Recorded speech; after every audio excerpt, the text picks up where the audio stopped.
काव्या मारन पर हल्ला मचाया, अंबानी एसआरके पर क्यों नहीं आवाज उठाया। बीसीसीआई का बयान भी अब एसआरएच पर आया। जी हाँ, सनराइजर्स की टीम पूरी तरीके से विवादों में फंसी हुई है। द 100 लीग में सनराइजर्स फ्रेंचाइजी ने पाकिस्तानी खिलाड़ी अब्रार अहमद को खरीदा और उसके बाद विवाद छिड़ गया कि पाकिस्तानी खिलाड़ी की एंट्री कैसे होगी।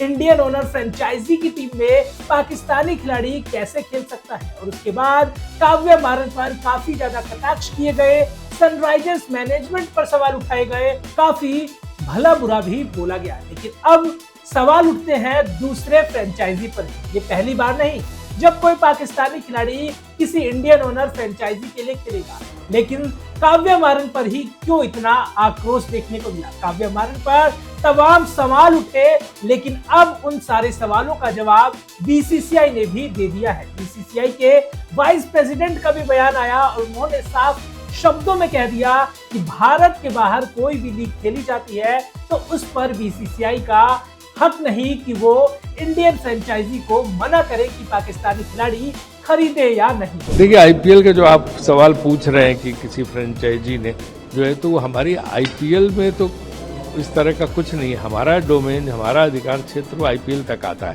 है ना।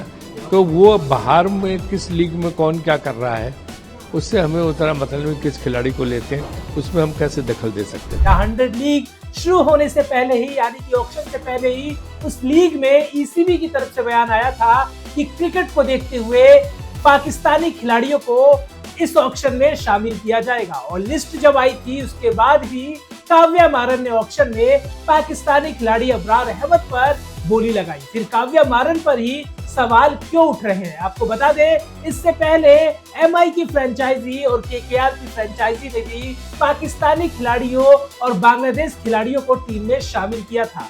उनके ऊपर तो कोई सवाल नहीं उठा, किसी ने किसी भी तरह की प्रतिक्रिया नहीं दी, लेकिन काव्या मारन पर बहुत से सवाल उठे, बहुत से कटाक्ष किए गए। तो चलिए आपको बताते हैं एमआई की टीम ने किस खिलाड़ी को शामिल किया था और उनके साथ आखिर क्यों विवाद नहीं हुआ। एमआई ने भी बैन खिलाड़ियों को खरीदा था। एमआई एमिरेट्स के लिए बांग्लादेशी खिलाड़ी खरीदा। शाकिब अल हसन ने एमआई एमिरेट्स के लिए मैच खेला था। आईएल T20 में खेलते दिखे थे शाकिब। बांग्लादेश के खिलाफ उस समय देश में आक्रोश था, फिर भी आईएल T20 में एमआई का हिस्सा थे शाकिब। उसके बाद दूसरे खिलाड़ी हैं ईशान आदिल। ईशान आदिल को भी एमआई की टीम ने खरीदा था। एमएनसी में मुंबई इंडियंस, न्यूयॉर्क का हिस्सा रहे और पाकिस्तान के रहने वाले हैं ईशान आदिल, और पाकिस्तान की टीम से क्रिकेट भी खेला है। ऐसे में सवाल तो एमआई फ्रेंचाइजी से भी पूछना चाहिए था कि उन्होंने इन दोनों खिलाड़ियों को क्यों शामिल किया। बात यही तक खत्म नहीं होती। अगर बात करें शाहरुख खान की टीम केकेआर की, तो केकेआर मैनेजमेंट ने भी पाकिस्तानी खिलाड़ियों पर भरोसा जताया था। पाकिस्तान के 2 खिलाड़ी सीपीएल में नाइट राइडर्स फ्रेंचाइजी के लिए खेलते हैं। तो आपको ग्राफिक्स के जरिए बताते हैं पूरा मामला। नाइट राइडर्स मैनेजमेंट की गलती की, टीकेआर की टीम ने पाकिस्तानी खिलाड़ियों को दिया मौका। सीपीएल 2025 में 2 पाकिस्तानी खिलाड़ी खरीदे थे। ऑपरेशन सिंदूर के बाद भी खेलते दिखे थे दोनों खिलाड़ी, यानी कि भारत पाकिस्तान के बीच विवाद था, उसके बाद भी केकेआर की मैनेजमेंट ने दोनों खिलाड़ियों को खेलने का मौका दिया था। मोहम्मद आमिर और उस्मान तारिक को दिया था मौका।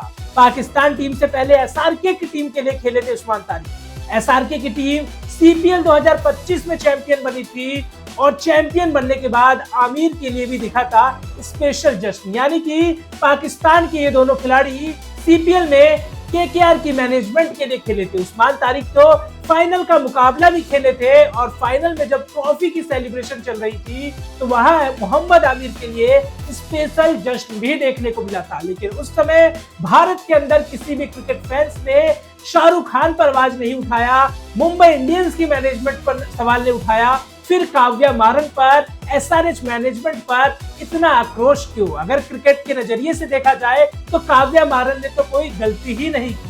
अब इस पर बीसीसीआई प्रेसिडेंट ने भी बयान दिया और उन्होंने भी साफ शब्दों में कह दिया कि बाहर की लीग्स पर बीसीसीआई का कोई अधिकार नहीं, इंडियन फ्रेंचाइजी किसी भी खिलाड़ी को खरीद सकती है। ऐसे में एसआरएच पर आवाज उठाना, उनको गलत ठहराना बिल्कुल ही गलत है। अब देखना दिलचस्प होगा कि ये मामला कितना आगे बढ़ता है, क्योंकि इससे पहले मुस्तफिजुर रहमान वाले मामले में तो काफी ज्यादा विवाद गहरा कर दिया था, लेकिन उस समय बात आईपीएल की थी और इस बार द 100 में एसआरएच के लिए खेलेंगे अबरार अहमद, ना कि आईपीएल के लिए। फिर भी विवाद बहुत ज्यादा देखने को मिल रहा है।